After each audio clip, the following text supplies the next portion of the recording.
Starting a business can seem like a daunting task, unless you have a partner like Shopify. They have the tools you need to start and grow your business. From designing a website to marketing to selling and beyond, Shopify can help with everything you need. There's a reason millions of companies like Mattel, Heinz, and Allbirds continue to trust and use them. With Shopify on your side, turn your big business idea into... Sign up for your $1 per month trial at shopify.com/special offer. This is an iHeart podcast. Guaranteed human. It's an Olympics you'll never forget. Prime time in Milan. The moments. Chloe Kim with the gold medal flex. The stars. Ilya Malinin. Out of this world. The spectacle from beautiful northern Italy with very special guests every night of the Olympics. Experience the world's biggest show. Prime time in Milan. Tonight, 8/7 Central on NBC and Peacock. The big game commercials are basically must-see TV. This year, Elf Cosmetics went all out with an absurdly funny telenovela called Melissa. It stars Melissa McCarthy, Nicholas Gonzalez, Itati Cantoral, and Elf Glow Reviver Lip Oil. The Elf Glow Reviver Lip Oil is an ultra-glossy tinted lip oil that nourishes, hydrates, and enhances your lips' natural color. Watch the full episode of their new Elf novela on soyunbaño.com.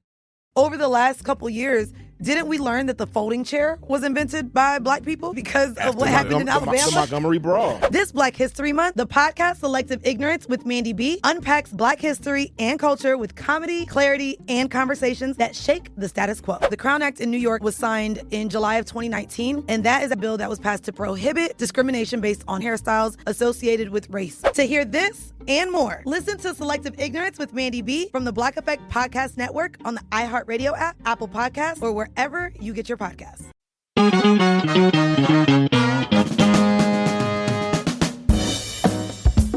Welcome to The Middle Podcast, the very first Middle Podcast. I'm Jeremy Hobson. You may know me from the Hobcast, although probably not because I didn't have that many listeners last year. But you may know me from Here and Now on NPR. You may know me from Marketplace Morning Report on NPR.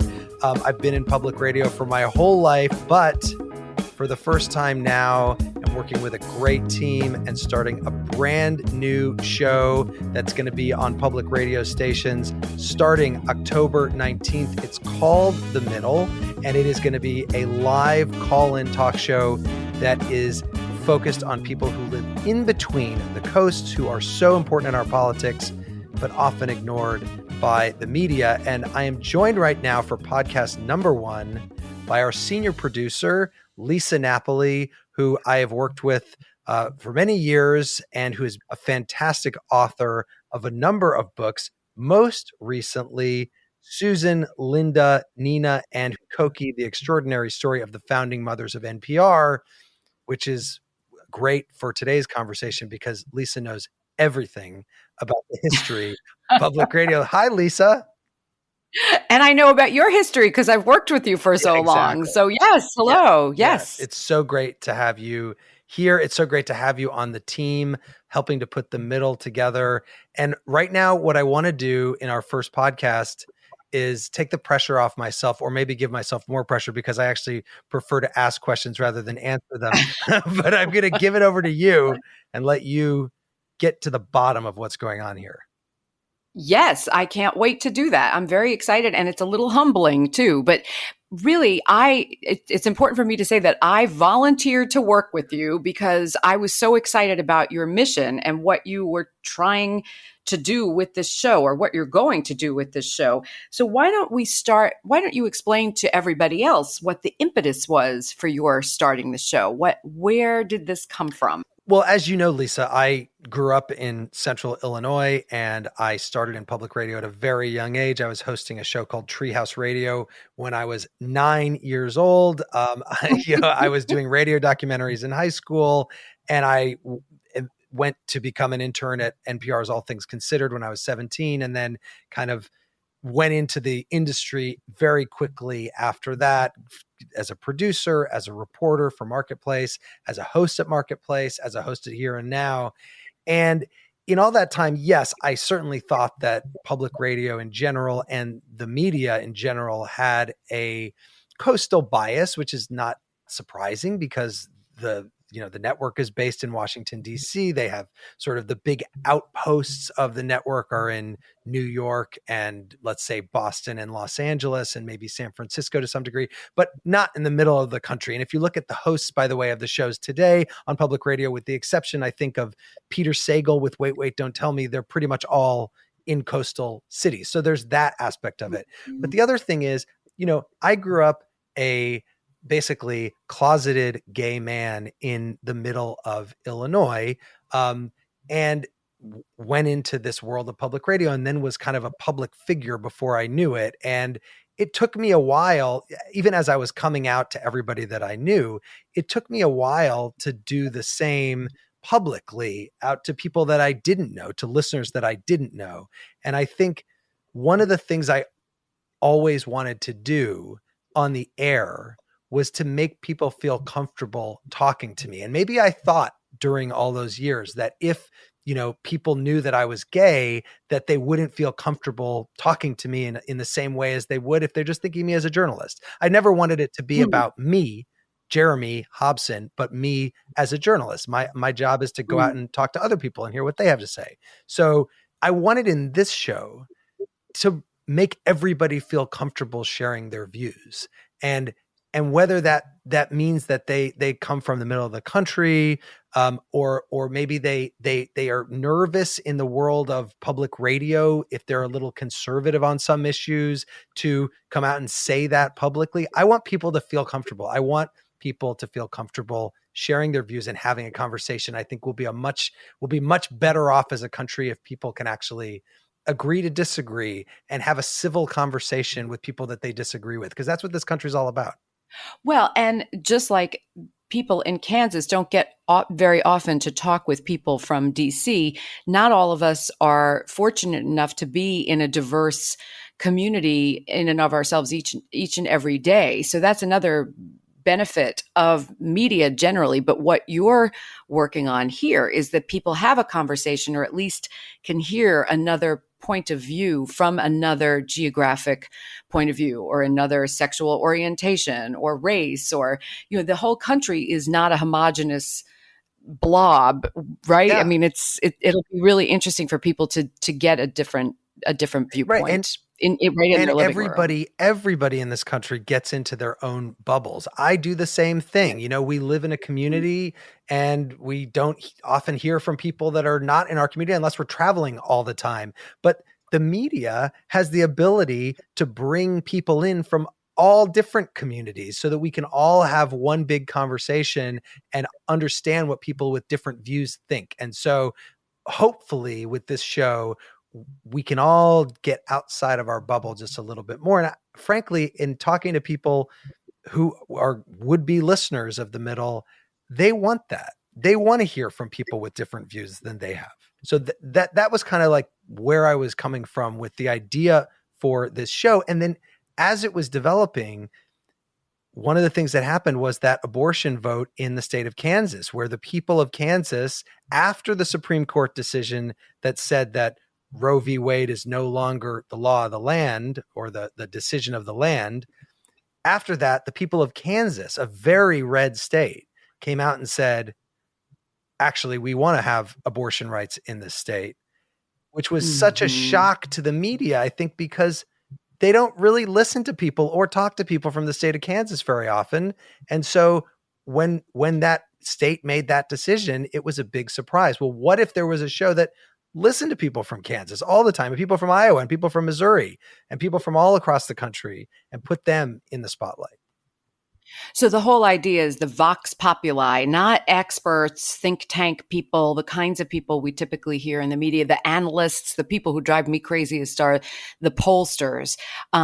They don't reflect accurately what's going on. And yet at the same time, we both know, everyone knows, that there's a real multiplicity of opinions everywhere, right? Even within Kansas. So how do you think that having people call in, what are you hoping will accomplish just by getting people's voices out there? I hope that people understand after listening to the show that the middle of the country is in many ways just as diverse as the coastal cities of this country, not just when we're talking about, race or ethnicity, but also ideologically. There are, I've in the course of my career done my shows live from more than half of the states in this country and popped into cities like Birmingham, Alabama, or Indianapolis, or Louisville, Kentucky, or Nashville, or Denver, or Phoenix, and all these places.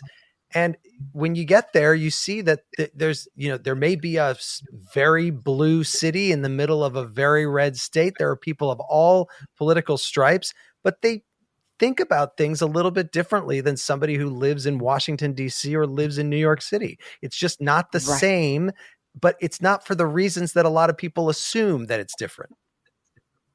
It's so true. And, there was a piece written about flyover country, as people disparagingly call it, in the Washington Post that included a mention of the middle and you a couple of weeks ago. And I'm looking at the comments right now, and it reflects everything that we're talking about. One guy wrote in, "This is not a divide between coastal and middle or between blue states and red. The divide is between urban and rural, or if you prefer, between well-educated and less educated. Every state has large numbers of both progressives and MAGA zealots. I live in New Orleans, which is reliably blue, surrounded by the folks whose parents tried to elect David Duke for governor." When you look at these comments, it seems to me like this is a proof of concept for the middle writ large, right? Looking at what people had to say in response to just the very suggestion that the middle of the country deserves to be paid attention Absolutely. to. And in the course of the conversations that I have had with stations, NPR stations, about carrying this show, I have heard more than once, why should our listeners care about the middle? And Right. I think, okay, let's go to step one here. Like the people in the middle of the country, whether they live in North Dakota or South Dakota or Nebraska or Iowa or states that, I grew up in Illinois, and people would say, "Oh, you're from Indiana," right? I'm like, "No, I'm from Illinois. It's a very different place than Indiana." But all of those states have two senators, just like California, New York, Massachusetts. They've got a lot of political power. And the idea that you would think, I live on the East Coast or I live on the West Coast, I don't have to pay attention to those people, it makes no sense. This is all, we are all part of one big United States.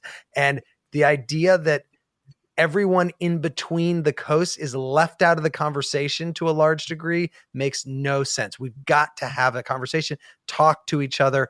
You also brought up flyover country, which is my least favorite term of all time. I've never liked it. Yes. And it never even made sense to me as a kid when I would hear that. I'm like, wait, why are you talking about flyover? Don't you ever come through here? Don't you stop at Chicago O'Hare on your way out to the West Coast or whatever? But we won't be using that term on the show, I don't think. It's an Olympics you'll never forget. Prime time in Milan. The moments. Chloe Kidd with the gold medal flex. The stars. William Malanin. Out of this world.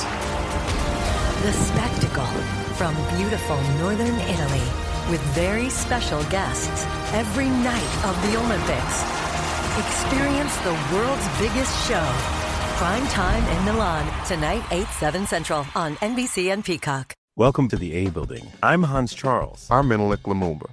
It's 1969. Malcolm X and Martin Luther King Jr. had both been assassinated, and Black America was at a breaking point. Rioting and protests broke out on an unprecedented scale.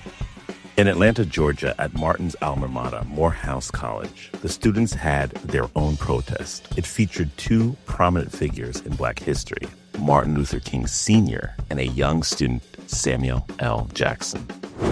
To be in what we really thought was a revolution. I mean, people were dying. 1968, the murder of Dr. King, which traumatized everyone. The FBI had a role in the murder of a Black Panther leader in Chicago. This story is about protest. It echoes in today's world far more than it should, and it will blow your mind. Listen to the A Building on the iHeartRadio app, Apple Podcasts, or wherever you get your podcasts. This is Ryder Strong, and I have a new podcast called The Red Weather. It was many and many a year ago in a kingdom by the sea. In 1995, my neighbor, Anna Trainer, disappeared from a commune. It was hard to wrap your head around. It was nature and trees and praying and drugs. So no, I am not your guru. And back then, I lied to my parents, I lied to police, I lied to everybody. There were years, Ryder, where I could not say your name. I've decided to go back to my hometown in Northern California, interview my friends, family, talk to police, journalists, whomever I can, to try to find out what actually happened. Isn't it a little bit weird that they obsess over hippies in the woods and not the obvious boyfriend? They have had this case for 30 years. I'll teach you sons of to come around here and my wife. Boom, boom. This is The Red Weather.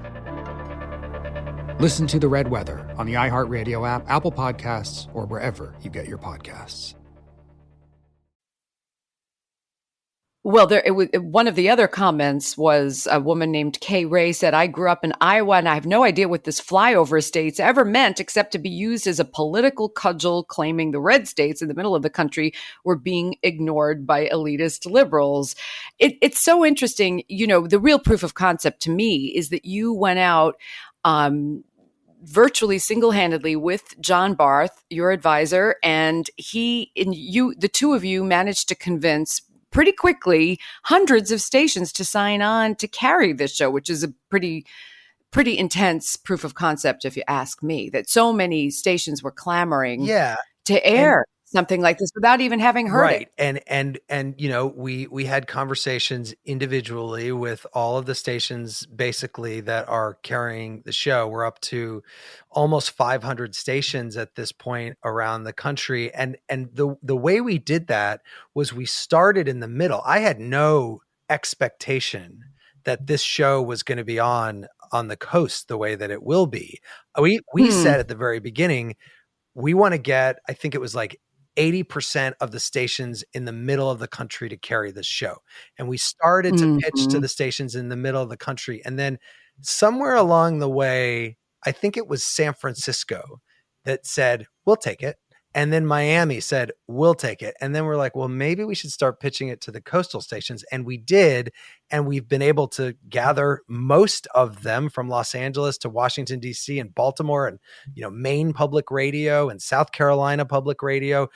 They've said yes, because I think that they understand, if they actually stop and think about it for a minute, that it's worth it for their listeners to have an ear on what people in the middle of the country think as we head into a very important election that's going to have impacts all across the country, whether you're on the coast or in the middle.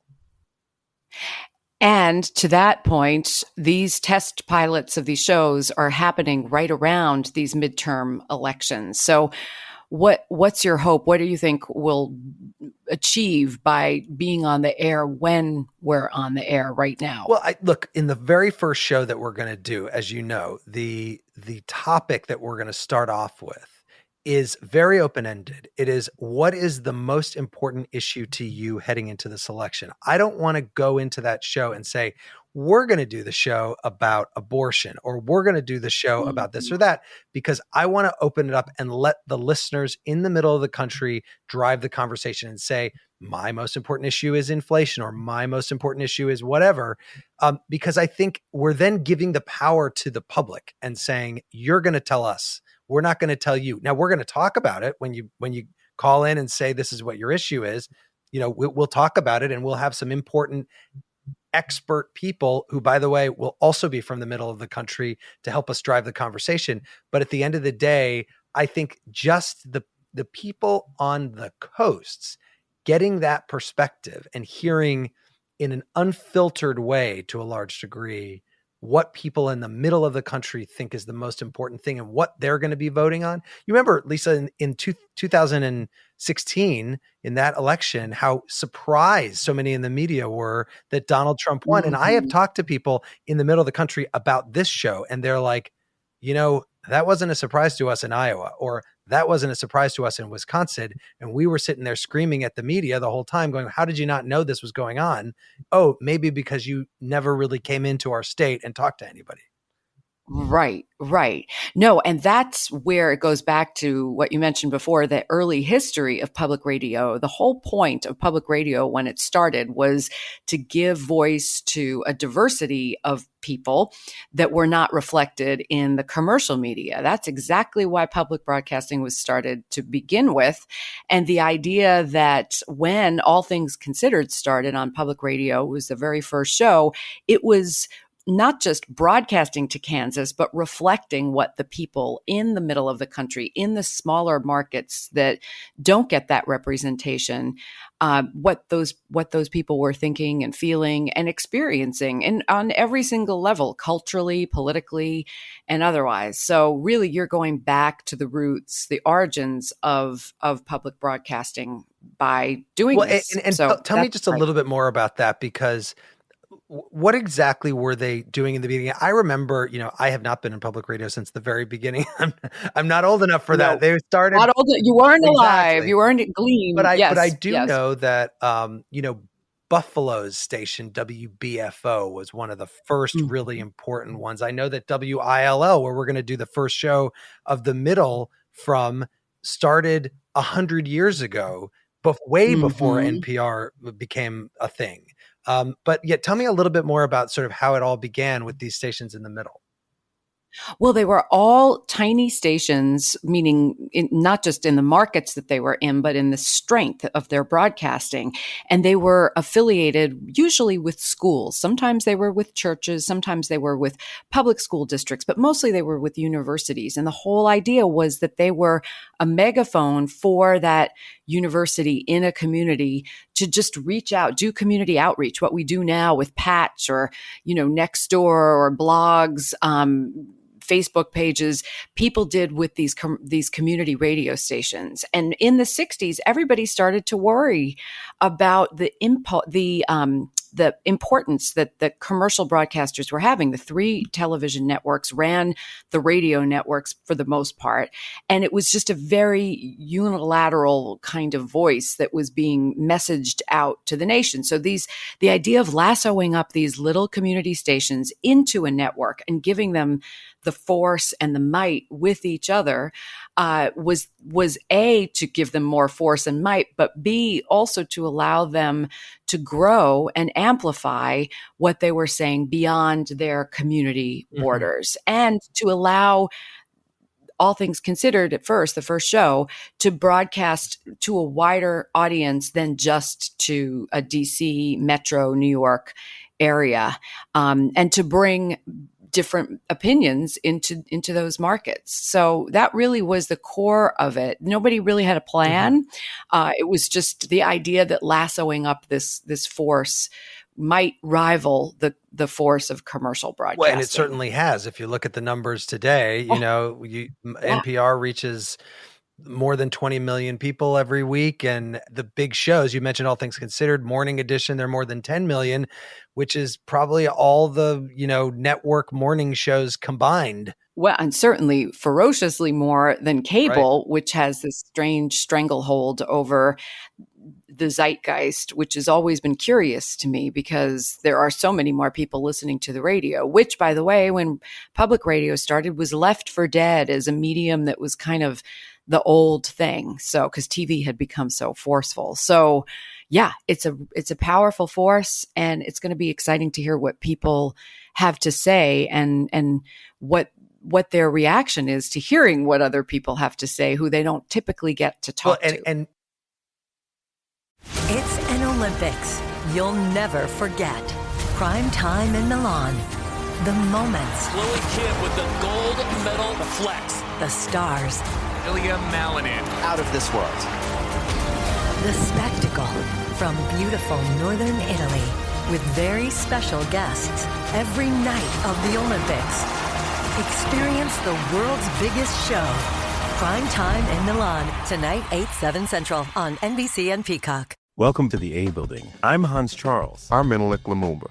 It's 1969. Malcolm X and Martin Luther King Jr. had both been assassinated, and Black America was at a breaking point. Rioting and protests broke out on an unprecedented scale.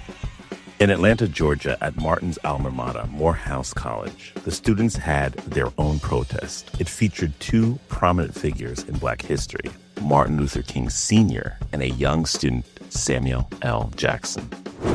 To be in what we really thought was a revolution. I mean, people were dying. 1968, the murder of Dr. King, which traumatized everyone. The FBI had a role in the murder of a Black Panther leader in Chicago. This story is about protest. It echoes in today's world far more than it should, and it will blow your mind. Listen to The A Building on the iHeartRadio app, Apple Podcasts, or wherever you get your podcasts. This is Ryder Strong, and I have a new podcast called The Red Weather. It was many and many a year ago in a kingdom by the sea. In 1995, my neighbor, Anna Trainer, disappeared from a commune. It was hard to wrap your head around. It was nature and trees and praying and drugs.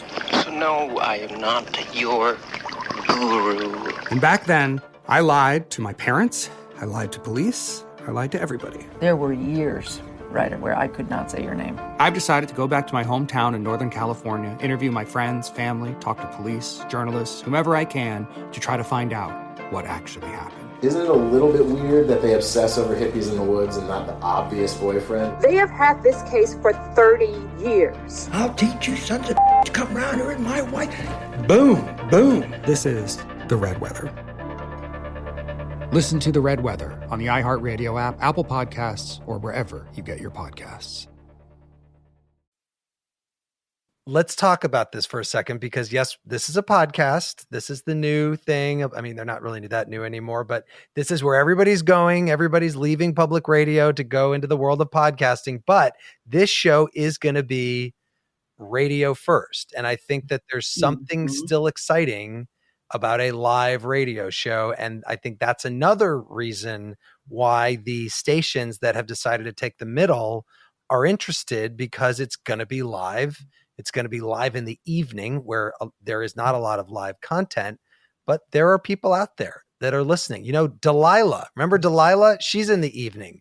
Think about, there's a show I think that has millions of listeners in this country that's on from midnight to 3 a.m. It's about UFOs, but there are people out there listening even at nighttime in this country. And I think there's something exciting about doing that in this moment. Of course, we'll do the podcast as well. And if you're listening now, you can certainly listen to the middle shows on podcast, but we are doing them live on the radio as well. Well, and the truth is that there are insomniacs forever who want to hear something live that's on the old-fashioned medium, if you will.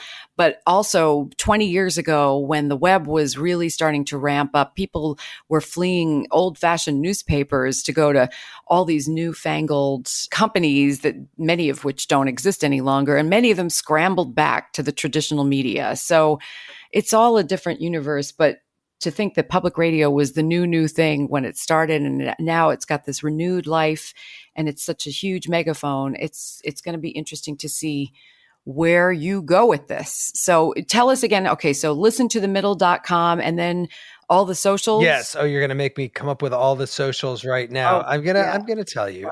So if you go on Twitter, we are at The Middle Radio. On Facebook, we are facebook.com/The Middle Show. I know we're on TikTok too. I personally have never, I don't want to join TikTok, but we're on TikTok with The Middle. Thanks to our wonderful producer, Sam Burmas-Dawes, who I made do the TikTok thing for me so that I wouldn't have to do it. Yes, listen to themiddle.com. We also have a toll-free number, which we'll be using for the shows, but you can call and leave a voicemail on there if you want to beforehand. That is 844 the number 4 and then middle. So it's 844-464-3353. If you want to call ahead of time. The first show is going to be October 19th from WILL in Champaign-Urbana, Illinois. The second show is going to be October 26th from Fort Myers, Florida, which of course just got hit by Hurricane Ian. We are still working with the team there. It sounds like they did make it through at the station pretty well. And so as long as they will still have us, we will still come And I think which will be a really powerful show because we're going to focus that one on climate change, and to do that from this place that was hit so hard by such a natural disaster, I think will be very powerful. The third show will be on November 2nd from Kansas City, from KCUR, and the fourth show on November 9th, the day after the election, from KJZZ in Phoenix, Arizona. So we're going to get all over the country, but those are the important details to know. And that's starting at 8 o'clock Central, right? Yes. Isn't it nice to use Central first? As somebody who grew up my whole life in that's 10/9 Central on NBC. No, it's 8 o'clock Central. That's the time that the show will be on. So this is podcast episode number 1. Podcast episode number 2 is going to follow a Spotify live conversation that we're going to be doing in 1 week. And if you go onto our social media and you go to listentothemiddle.com, you'll find out exactly when that's going to be, because the time hasn't been ironed out exactly just yet, but it will be, and we'll put it out there. So that will be next week. We're going to be doing a Spotify live conversation about the middle, and then that will become podcast number 2. And then podcast number 3 will be the first show of the middle. So there you go. That's the podcast lineup. But make sure that you subscribe to this podcast. Tell your friends to subscribe to this podcast. And let's get the audience numbers high up there so that we can really have a great podcast audience in addition to a broadcast audience. Yes. Lisa Napoli, senior producer of The Middle and author of many, many books, all of which I have read and all of which are fantastic. But the most recent one, as I said at the beginning, is Susan, Linda, Nina, and Cokie, The Extraordinary Story of the Founding Mothers of NPR. Lisa, thank you for being here on podcast number 1 of The Middle. Thank you for having me and for letting me part of your team. Absolutely. And we will be back next week with that Spotify live conversation. Talk to you then.